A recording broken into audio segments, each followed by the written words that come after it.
Adeptes de la grande toile, bonjour. Aujourd'hui, nous allons parler d'un des films les plus chers du cinéma français, d'un film d'action qui n'a rien à envier aux productions américaines alors qu'il est sorti en 1954. Ce film, c'est Le Salaire de la peur de Henri-Georges Clouzot, tiré du roman éponyme de Georges Arnaud. 4 hommes acceptent de véhiculer au péril de leur vie un chargement de nitroglycérine sur 500 km de route complètement défoncée. L'énorme prime de ce travail périlleux est le seul moyen de quitter le village d'Amérique centrale dans lequel ils ont échoué. D'apparence simple, le scénario n'est pourtant jamais simpliste.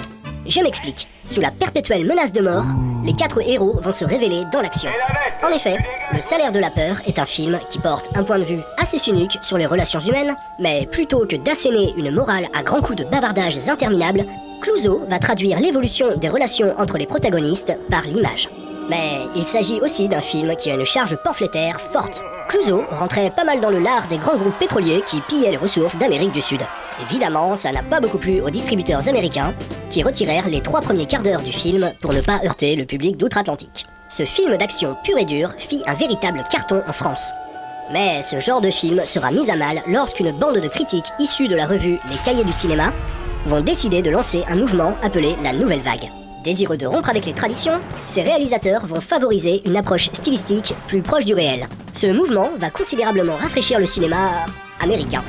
Eh oui, des réalisateurs comme Martin Scorsese avec Taxi Driver ou encore Steven Spielberg avec Rencontre du troisième type et même John McTiernan avec Une journée en enfer vont réinventer une grammaire cinématographique à partir de la Nouvelle Vague. Par contre, en France, cette mouvance va peu à peu embourber le cinéma dans la politique du cinéma d'auteur. Les autres films seront considérés avec mépris comme du cinéma de genre.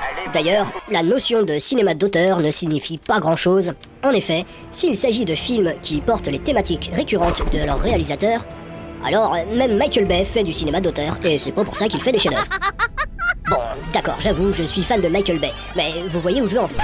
Henri-Georges Clouzot n'échappera pas à la règle et se fera submerger par la Nouvelle Vague, alors que son cinéma naviguait en dehors des conventions.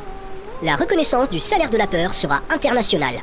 Il recevra de nombreuses récompenses, dont le BAFTA, c'est un peu le César mais en Angleterre, l'Ours d'Or au Festival de Berlin et le Grand Prix du Festival de Cannes. En plus, en 1977, le grand William Friedkin réalisera un remake sous le titre de Sorcerer ou Le Convoi de la peur en France. Wow. Voilà, c'est tout pour aujourd'hui, à bientôt pour de nouvelles aventures.